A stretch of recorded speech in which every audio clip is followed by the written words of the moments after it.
교회 성도 여러분들에게 이번 한 주간도 평안한 한 주였기를 진심으로 바랍니다.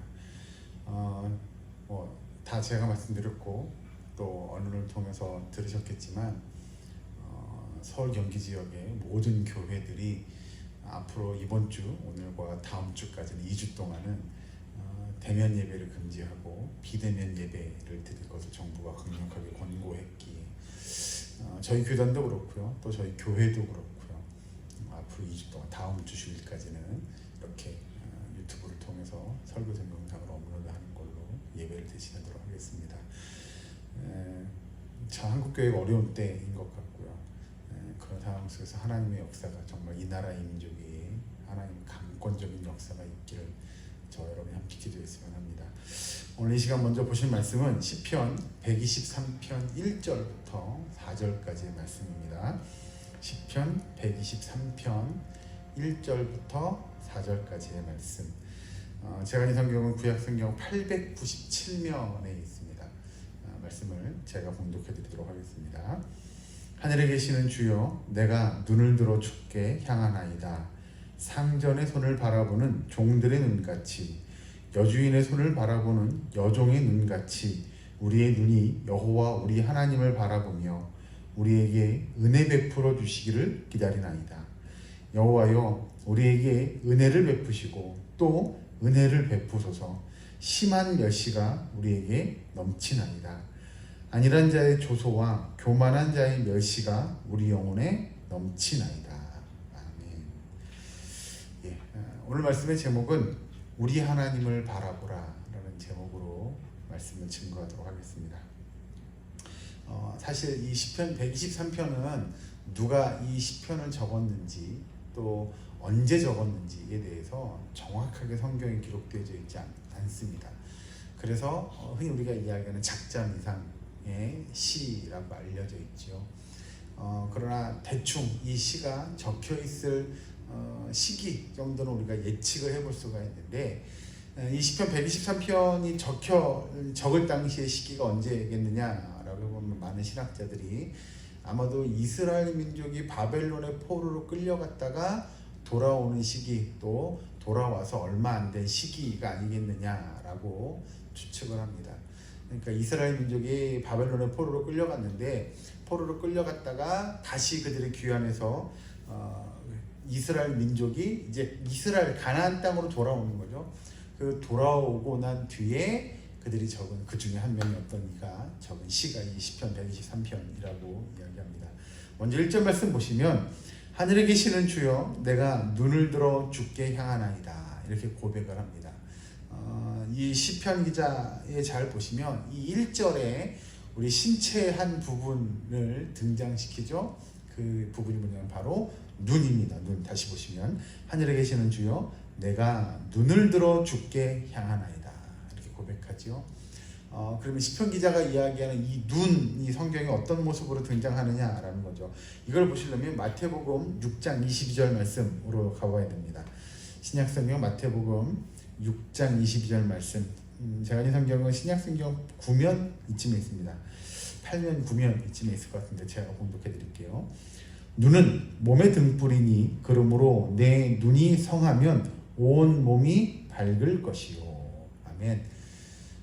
이 마태복음에 예수님께서 말씀하시기를 눈은 몸의 등불이니 이렇게 말씀하시죠. 자, 여기서 그러면 이 등불, 우리의 몸 가운데 있는 눈은 우리의 등불이다, 이렇게 표현할 때 이 등불의 의미는 뭐냐면 마음의 빛 또는 마음의 창 또는 몸의 창이라는 의미를 갖고 있는 게 바로 우리 눈에 해당되는 것이죠.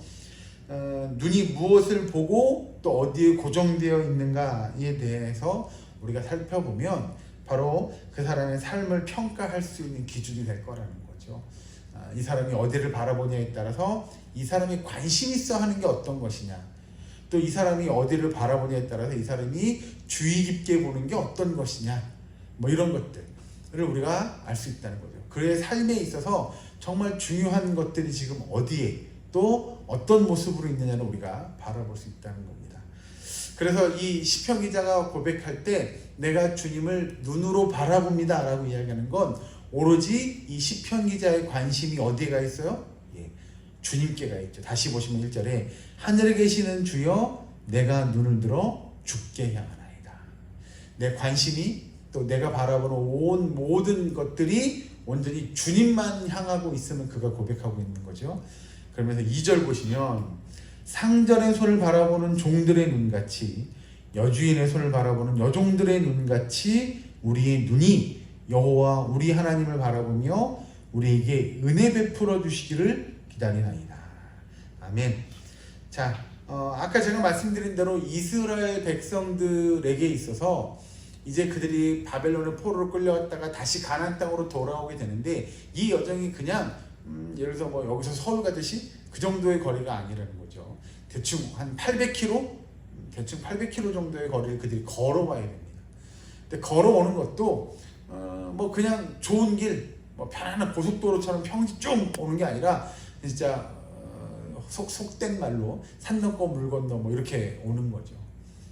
그 오는 길이 쉬운 일은 아니었을 거라는 거죠. 뭐 한두 명이 이동하는 것도 아니고 800km라는 거리를 이동할 때는 보통 우리가 하루에 많이 걸면 1시간에 한 3km 정도 이렇게 잡고 한 하루에 한 뭐 9시간을 걸었다.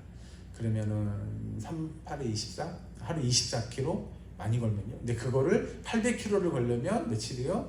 적어도 한 한 달 넘게 걸어야 되는 거예요. 기본적으로 그냥 계산했을 때도.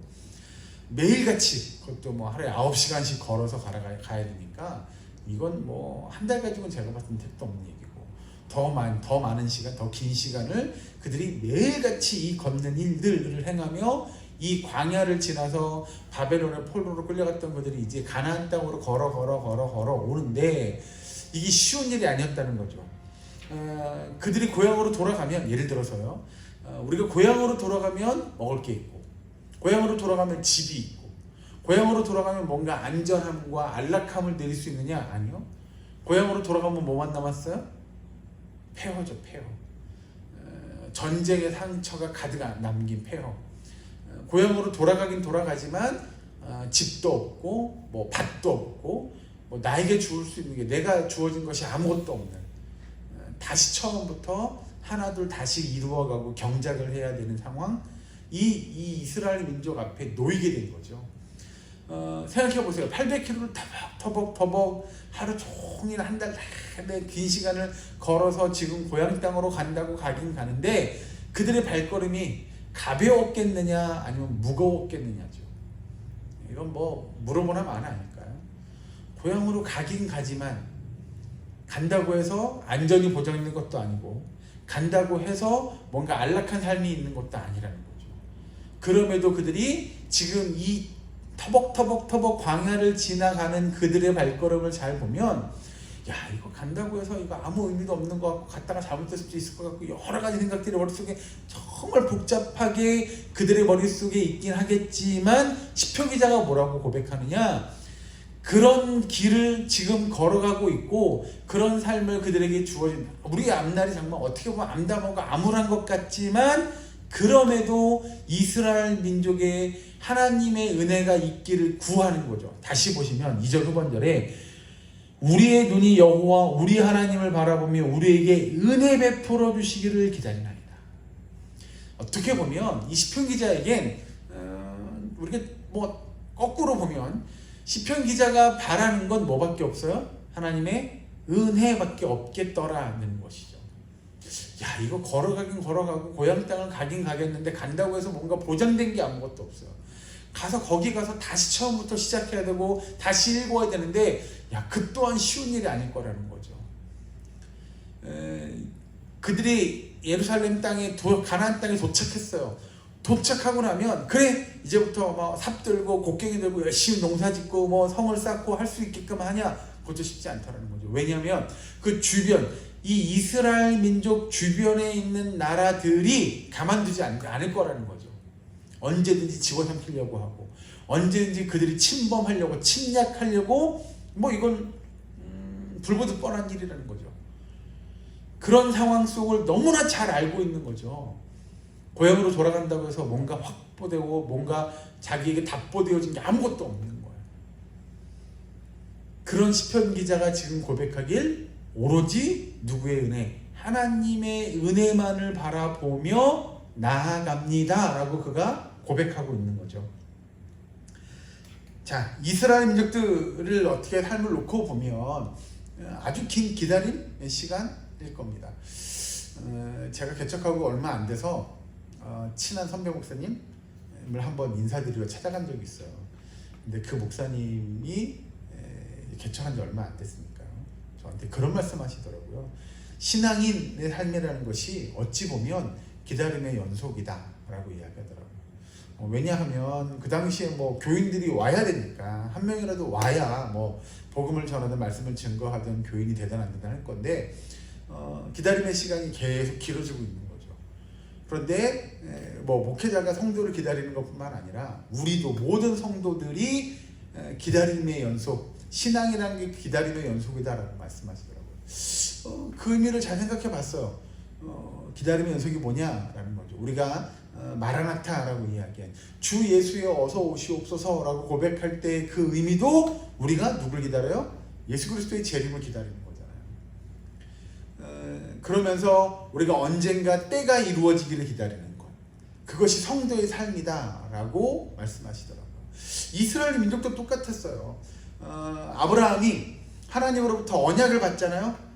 하늘의 별처럼 바다의 모래처럼 그 많은 자손이 너에게 주어질 거야. 근데 그것도 하나님께서 약속하셨지만 일부분 기다려야 돼요.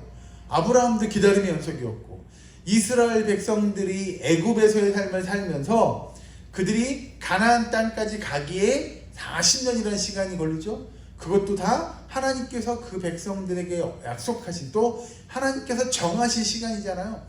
40년이 아니 난 40년 못 기다려요. 4년도 못 기다리겠는데요. 빨리 갈래요. 라고 해서 그들이 간다고 가나안 땅을 차지할 수 있냐? 전혀 그렇지 않은 거죠. 이스라엘 민족이 가나안 땅을 차지하기까지 시간이 필요했어요. 그들이 정복할 때까지, 그 땅을 받기까지 시간이 필요했던 거죠. 지금 이스라엘 백성들이 가나안 땅에 살다가 바벨론의 포로로 끌려갔어요. 포로로 끌려갔다가 다시 돌아오기까지 약 70여 년의 시간이 필요했어요. 그 시간도 그들이 기다려야 되는 거죠. 70년이요? 1년만 빼주면 안 될까요? 69년 안 될까요? 아니요. 그건 하나님께서 그 백성들에게 허락하신 시간이 있는 거잖아요. 하나님이 그래 이제 돌아가, 너희 땅으로 돌아가라고 해줘야 되는 그 약속의 시간이 있던 거죠. 또 하나 살펴보면 그런 맥락으로 쭉 지나가다 보면 이스라엘 백성들도 이 구약 백성이잖아요. 구약 백성들도 결국 누굴 기다려요? 메시아를 기다리죠. 언젠가 하나님께서 보내주겠다고 하신 그 메시아가 이 땅에 오기를 기다리는 거고, 오늘을 살아가는 우리도 똑같잖아요. 오늘을 살아가는 우리 성도들도 다 다시 오실 메시아를 기다리는 마음으로 살아가는 거잖아요. 그래서 어떻게 보면 모든 성도들은, 모든 하나님의 백성들은 다 기다림의 시간들을 보내야 되지 않냐라는 겁니다. 자, 여기 등장하는 이스라엘 백성들의 삶을 놓고 보면 그들이 아무튼 하나님께서 선지자들을 통하여 또는 그들에게 증거되어진 하나님의 말씀을 통하여 그들이 그 시간들을 보내야만 했던 거죠. 그리고 그 시간들을 보내면서 그들이 하나님의 말씀에 순종하는 삶을 살았을 때, 하나님을 의지하는 삶을 살았을 때 하나님께서 그들의 삶을 인도해 주시더라는 거예요. 그래서 2절 후반절을 잘 보시면 우리의 눈이 여호와 우리 하나님을 바라보며 우리에게 은혜 베풀어 주시기를 기다리나이다 라고 그가 고백하는 거죠. 사실 은혜는 하나님께서 베풀어 주셔야 되는 거잖아요. 이스라엘 백성들에게 베풀어 주셔야 이스라엘 백성들이 그 은혜를 받는 거잖아요. 그러니 이 시편 기자가 이 백성에게 하나님의 은혜가 임하기를 우리는 기다리고 있습니다 라고 하는 거죠. 그때를, 하나님의 은혜를 부어주실 그때를 기다리고 있는 그 시편 기자의 마음이 여기 고스란히 적혀 있는 거죠. 3절 말씀 볼까요? 여호와여 우리에게 은혜를 베푸시고 또 은혜를 베푸소서. 심한 멸시가 우리에게 넘치나이다. 아멘. 여기 3절에서 보시면 하나님께 이 시편 기자가 은혜를 베풀어 주세요, 은혜를 베풀어 주세요라고 두 번이나 고백하죠. 그 2절 말씀을 합치면 2절 끝에도 은혜를 베풀어 주시기를 기다리나이다 라고 고백하고 있고, 3절에서도 여호와여 우리에게 은혜를 베푸시고 또 은혜를 베푸소서라고 고백합니다. 이 두 절에 걸쳐서 세 번이나 이 같은 문장을 그가 고백하고 있다는 이야기는 결국 하나님께 그만큼 간절한 거죠. 하나님 제발 은혜를 베풀어 주세요. 제발 하나님의 은혜 베풀어 주시기를 저희가 기다리고 있어요 라고 그가 정말 간절한 마음으로 하나님 앞에 하나님의 은혜를 사모하는 그 심정으로 그가 기록하고 있다는 걸 우리가 알 수 있습니다. 여기서 은혜라는 단어를 원어를 좀 해석해 보면 구부리다 또는 아랫사람에게 호의를 베풀기 위해서 몸을 이렇게 구부러뜨리는 그런 의미가 있습니다. 또는 뭐 본문에서 말씀대로 은혜를 베풀다 또는 자비를 베풀다 라는 뜻을 갖고 있는 단어가 이 단어인데요. 이 단어의 또 다른 표현이 뭐냐면 애걸하다, 간청하다 라는 의미가 이 단어에 포함되어 있습니다. 이 시편 기자가 아마 하나님 앞에 애걸하다 또는 간청하는 그 자세로 하나님 앞에 뭘 구하고 있어요? 은혜를 구하고 있어요. 하나님의 은혜가 이 백성에게 임하기를, 하나님의 은혜를 베풀어 주시기를 정말 간절한 마음으로 간청하고 있는 이 시편 기자의 고백이 여기 담겨 있다고 할 수 있는 거죠. 그래서 은혜 베풀어 주셔서 자신을 포함한 이 백성, 이 민족을 구원해 주시기를 간구하고 있는 것, 이것이 바로 이 시편 기자가 고백하고 있는 겁니다. 이 시편 기자의 고백에서 우리가 알 수 있듯이 이 시편 기자는 정말 간절한, 간청할 수밖에 없는 그런 상황, 그런 상태임을 우리가 짐작할 수 있는 거죠. 너무나도 절박한 상황, 너무나도 간절한 상황, 어떻게 보면 또 긴박한 상황이 될 수도 있기도 하고요. 그런 자세로 이 시편 기자가 하나님 앞에 간구하고 있는 겁니다. 왜 그러느냐? 자, 4절 말씀 보시면 안일한 자의 조소와 교만한 자의 멸시가 우리 영혼에 넘치나이다. 아멘. 여기서 등장하는 안일한 자라는 표현은 결코 좋은 긍정적인 표현은 아닙니다. 여기서 안일한 자와 그 뒤에 등장하는 교만한 자는 사실 비슷한 의미인데요. 이스라엘 백성들이 바벨론을 떠나서 그들이 이제 가나안 땅으로 돌아오는데, 가나안 땅으로 돌아오는 것도 쉬운 일은 아니었죠. 그런데 가나안 땅에 도착하고 나면 그들이 이제 삶의 터전을 잡고 자리를 잡고 살아가야 되는데, 그 또한 결코 쉬운 일은 아니라는 거죠. 아까 말씀드린 대로 주변에 있는 이방의 나라들이 이스라엘 민족을 예의주시하고 있는 거죠. 뭐하나, 이것들이 지금 뭐 하려고 그러나 보고 있는 거죠.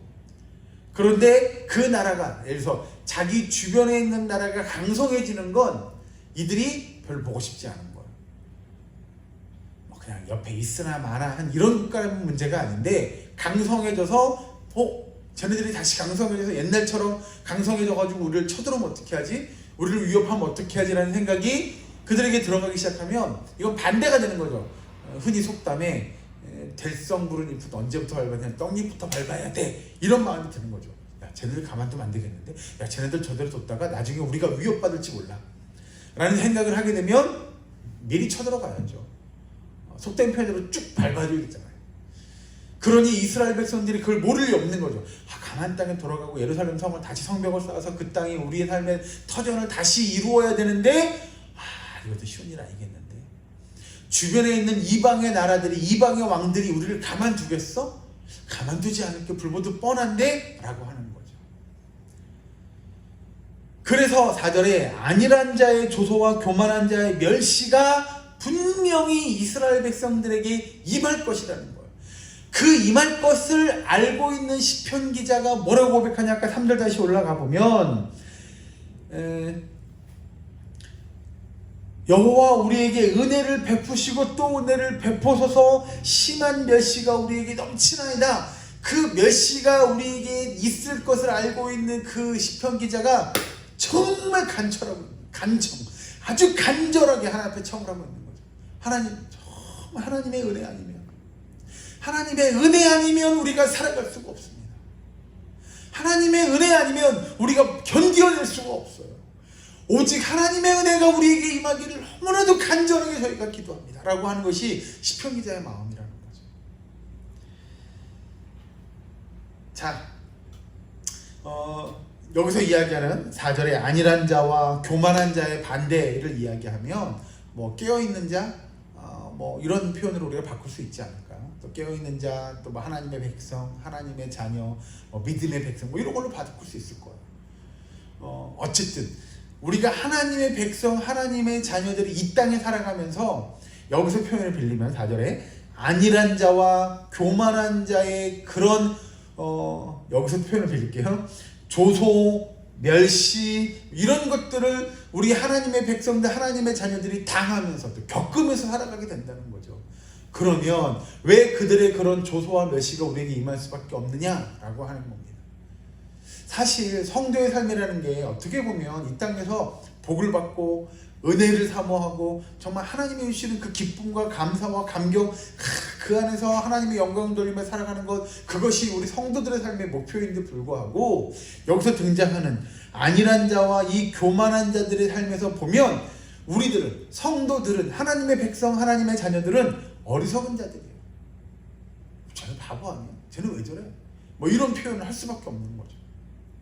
왜 그러냐? 뭐 오늘날의 삶을 좀 예를 들어본다면 어떻게 보면 오늘날의 삶은 무한 경쟁의 시대라고 이야기하기도 하고, 또는 내가 누구를 밟지 못하면 내가 올라갈 수 없는 뭐 그런 사회가 오늘날의 사회죠.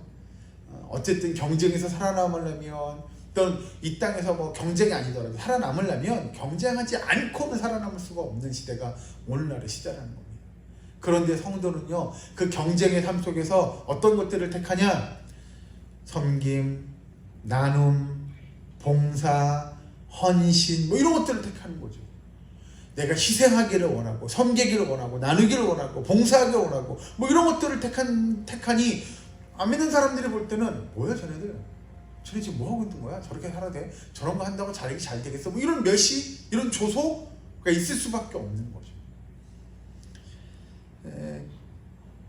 열심히 또 그런 맥락에서 본다면 한 달을 열심히 일해가지고 열심히 벌어서 그거 가지고 열심히 생활하기도 바쁜데 우리 성도들은 뭐해요? 헌금하잖아요.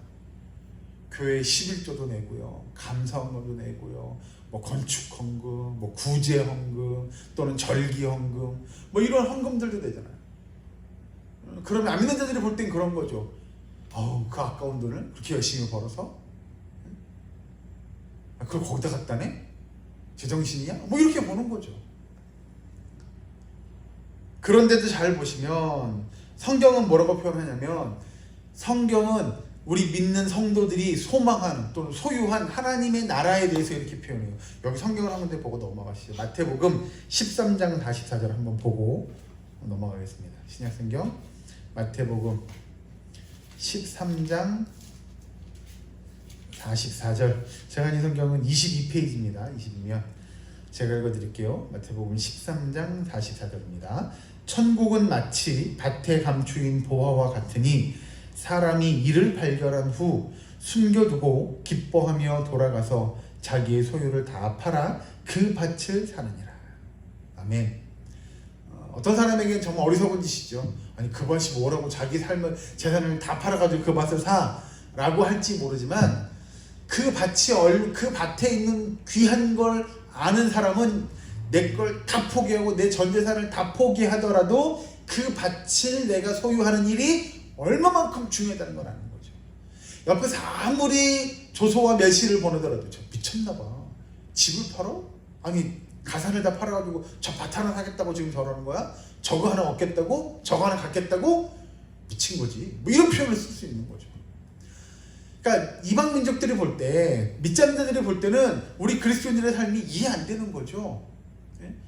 아니 이 바쁜 시절에 가서 교회 가서 봉사한다고, 헌신한다고, 나눈다고, 섬긴다고, 또 헌금한다고, 이해 안 되는 일들 투성이죠. 그러니 그들이 멸시와 조소를 보낼 수밖에 없는 거죠. 교회 다니면서 왜 저래? 교회 다니는 사람들이 저렇게 살아? 이렇게 이야기할 수밖에 없는 거예요. 그걸 우리도 알고 있다는 거죠. 근데 시편 기자도 너무나 뼈저리게 느끼고 있는 거예요. 믿지 않는 자들이, 이방 민족들이 자신들을 향해 어떻게 손가락질하고 비난할지를 너무나 잘 알고 있는 거예요. 그래서 이 시편 기자가 구할 것은 오로지 뭐밖에 없다고요? 은혜입니다. 은혜. 오로지 하나님의 은혜만을 구하는 것, 그것이 이 시편 기자가 오늘 우리에게 들려주는 아주 귀한 메시지입니다. 말씀을 준비하면서 그런 생각했습니다. 오늘날 우리의 삶이, 성도의 삶이 어찌 보면 이 시편 기자가 이야기하는 정말 이 땅에 살아가면서 믿지 않는 자들의 멸시, 조롱 또는 비난 또는 핍박 뭐 이런 것들이 오늘날 너무나 많죠. 성도들을 향하여 그들이 보이지 않는 비난과 보이지 않는 손가락질과 그런 일들이 너무나 많죠. 그럼에도 불구하고 우리가 마땅히 해야 할 일들을 은혜 가운데 감당하며 우리가 오로지 하나님 앞에 간구해야 할 일은 뭐라고요? 하나님의 은혜를 바라는 것. 오직 주님만 바라보며 주님이 주신 그 은혜를 바라보며 나아가는 겁니다. 그 은혜를 사모하며 나아가는 겁니다. 주님의 은혜가 우리 가운데 임하기를, 그래야 우리가 주님만 바라보며 나아가는 믿음의 삶을 이루어갈 때 이 나라의 민족이 변화되고 우리 성도들로 인하여 믿지 않는 자들이 돌아오는 그날이 분명히 있을 것이라고 믿는 믿음 안에서 한주의 삶을 살아가기를 바랍니다. 오늘날 진짜 이 시기에, 이 어려운 시기에 우리 그리스도인들이 어떻게 보면 핍박받는 이 시기에 우리가 더욱더 바라봐야 할 것은 다른 이들을 바라보고 누굴 탓할 대상을 바라보는 것이 아니라 정말로 주님만을 바라보고 정말 주님만의 은혜를 사모하며 이 땅에 하나님의 은혜가 넘치기를 간절히 기도하는 마음으로 이번 한 주간 보내시고 또 우리의 평생 삶을 경주할 수 있는 저와 여러분, 우리 시흥 건강한 교회에 모든 권속될 수 있기를 주의 이름으로 간절히 축원합니다. 기도하겠습니다. 사랑하는 하나님 감사합니다. 아버지, 참으로 어려운 시기를 다시 한번 맞닥뜨리고 있습니다. 아버지, 코로나 바이러스가 종식되기를 소망합니다. 이 땅에서 없어지기를, 사라지기를 간절히 기도합니다. 하나님, 정말 기도하기는 주님의 그 국률하심의 은혜가 우리 이 나라 이 민족에게 임하게 하시고 이 땅이 다시 한번 회복되어지고 이 땅에 다시 한번 부흥의 역사가 일어날 수 있도록 주여 도와 주시옵소서. 아버지, 우리 시흥 건강한 교회 권속들의 삶을 주께서 눈동자같이 지켜주셔서 한 주간도 하나님의 은혜가, 한 주간도 하나님의 사랑이, 하나님의 국률하심의 은혜가 우리 모두에게 임할 수 있도록 주님 역사하여 주시옵소서. 온전히 주의 사랑 가운데 거하게 하시고 이 땅의 이민족들이 정말 어려움 겪지 않도록 주께서 큰 은혜 내려주시기를 간절히 바라고 나오며 이 모든 말씀 예수님의 이름으로 기도하옵나이다. 아멘.